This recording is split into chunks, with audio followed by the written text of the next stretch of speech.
কোনো আলোচনা করব না। এখানে আমরা যাত্রার শুরুতেই গীতা থেকে পাঠ হবে এবং আমরা জাতীয় সঙ্গীত পরিবেশনের মাধ্যমে আমরা জাতীয় সঙ্গীত পরিবেশন করব। আমরা যখন জাতীয় সঙ্গীত পরিবেশন করে নির্মাণে আমাদের সনাতনী ছাত্র ছাত্রী শিক্ষার্থী যারা এবং শিক্ষার্থী সহ সকল ছাত্র শিক্ষার্থী জনতা যারা শহীদ হয়েছে তাদের প্রতি আমার উদাত্ত আহ্বান রইল, এই মিছিলকে সুন্দর এবং শান্তিপূর্ণ করার লক্ষ্যে আমরা সকলেই ভলান্টিয়ারের দায়িত্ব পালন করব।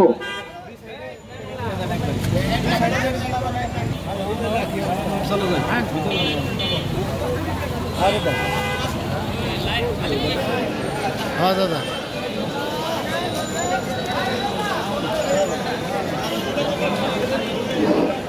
সুপ্রিয় সনাতন ধর্মাবলম্বী ভাই ও বোনেরা, আপনারা ইতিমধ্যেই বিতর্কত বিক্ষিপ্তভাবে শিক্ষিতভাবে ঘোরাফেরা করতেছেন। আপনাদের কাছে বিনীত অনুরোধ, বিশেষভাবে অনুরোধ করছি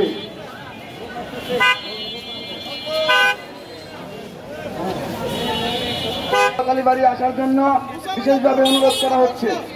সাথে আপনাদের বিনম্র শ্রদ্ধার সাথে নিবেদন করতে চাই, আমাদের টাঙ্গাইলের শ্রী সমাবেশ করবেন না।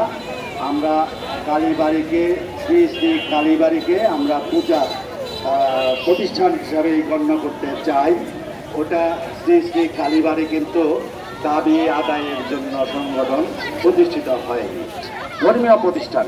কিন্তু আজকে যেহেতু অন্তর্বর্তীকালীন সরকার গঠিত হয়েছে, আজকে আমরা বিগত দিনে লক্ষ্য করেছি যে আমাদের হিন্দুদের ইশতেহারের মাধ্যমেও প্রতিশ্রুতি দিয়ে সেই যদি আমরা আমাদের হিন্দুদের দিই, তাহলে এই অন্তর্বর্তীকালের মাধ্যমে আমরা গোলাম পাই।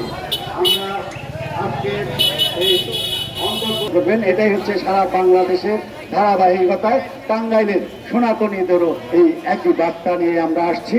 আমরা কিছুক্ষণের মধ্যেই ইতিমধ্যে আমাদের টাঙ্গাইলের শ্রী শ্রী কালীবাড়ির সামনে কালীবাড়ি রোডে আমরা সনাতনীদের টাঙ্গাইলের সনাতনী আমরা টাঙ্গাইলের সনাতনীরা আবারও বলছি, আমরা এই অন্তর্বর্তীকালীন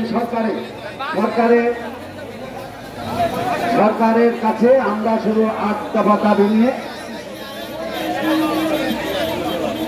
সেই সাথে ছাত্র শিক্ষার্থী যারা রয়েছেন এবং আমাদের মাঝে যারা যুবক রয়েছেন, এই মিছিলটিকে যাতে কেউ প্রশ্নবিদ্ধ করতে না পারে সেই জন্য ভলান্টিয়ার সার্ভিস আপনারা দেবেন।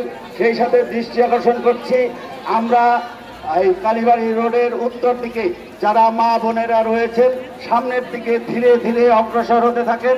আপনাদের হাতেই আমাদের এই টাঙ্গাইলের জাগ্রত সনাতনী টাঙ্গাইলের আমরা হয়তো একটি মিছিল আমাদের মাঝে এই সংহতি প্রকাশ করবেন।